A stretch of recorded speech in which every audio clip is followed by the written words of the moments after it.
If you want richer soil, healthier plants, and free natural fertilizer without buying anything extra, this is one technique you need to know. Before we get into it, make sure you subscribe to Evergreen Garden and share this video with another gardener who wants living fertile soil instead of lifeless dirt.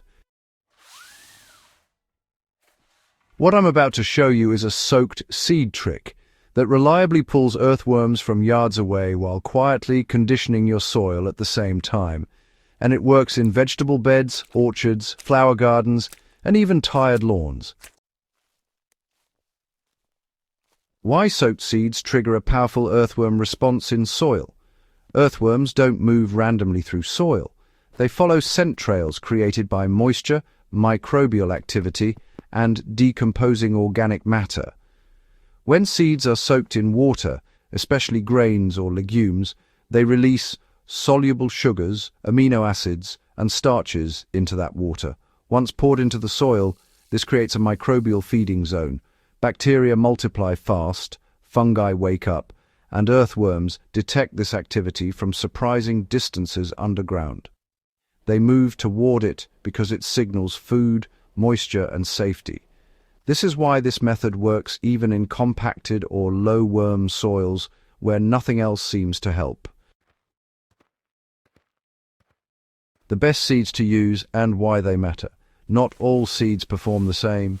Grains and legumes work best because they contain high carbohydrate and protein levels that microbes love.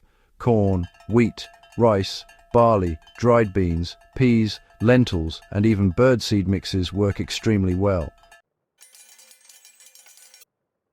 So, you'll want to avoid treated or chemically coated seeds because, honestly, they interfere with microbial growth.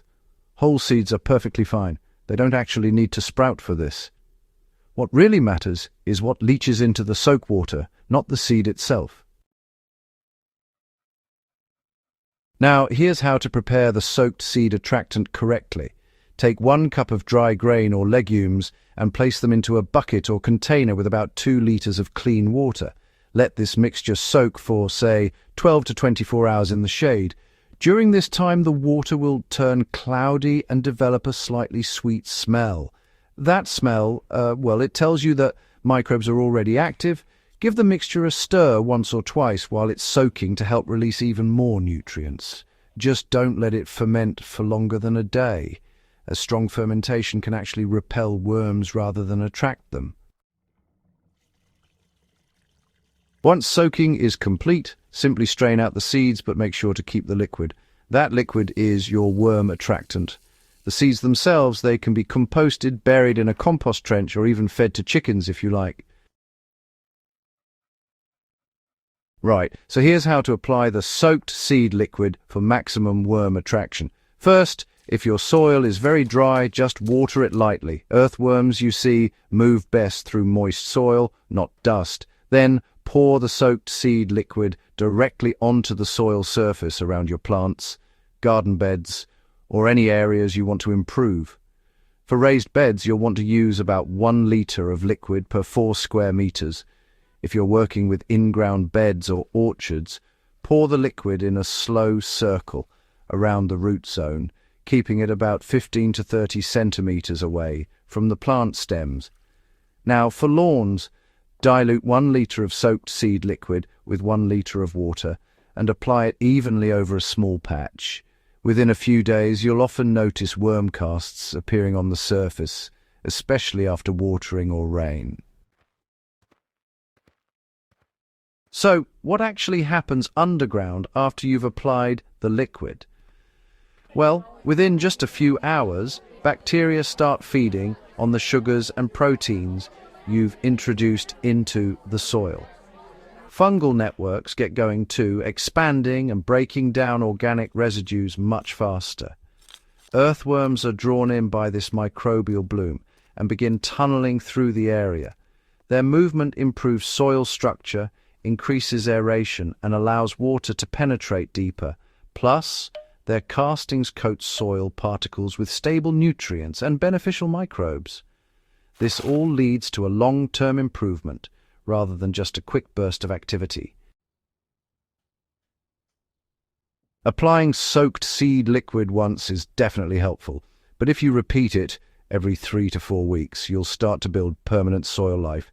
In vegetable gardens, applying it before planting and again midway through the season really increases root growth and nutrient uptake. And in orchards, if you apply it at the start of the rainy season and then again after harvest, you help maintain active soil biology all year round. For very poor soil, you'll want to combine this method with organic mulch. Things like grass clippings, chopped leaves or straw work really well. The soaked seed liquid pulls worms up, and the mulch gives them something to stay for. Gardeners using this method often report looser soil within just a few weeks, a reduced need for fertilizers, better moisture retention, and, honestly, stronger plant growth. Now, let's talk about some common mistakes that can really reduce the effectiveness of this approach. Applying this liquid to dry, compacted soil without watering first will reduce worm movement, so that's one to watch out for. Using treated seeds can suppress the helpful microbes, and over-fermenting the soak water creates alcohols and acids that worms just avoid altogether. Applying it in full sun on hot days, that causes rapid evaporation and, well, limits your results. Evening or early morning application works best, so try to stick to those times. So, why does this technique belong in every serious garden routine? Well, this soaked seed trick works because it supports the entire soil food web, not just the worms. It feeds microbes, improves soil structure, and builds fertility from the ground up. Really, it's a holistic solution. The best part is, it costs almost nothing, scales easily, and works in any climate where soil life exists. For gardeners who care about long-term productivity instead of just short-term fixes, this is a foundational practice. If this guide helped you see soil differently, subscribe to Evergreen Garden for practical field-tested gardening knowledge you can use year after year. And, share this video with another gardener who wants healthier soil without chemicals, and keep growing smarter, not harder.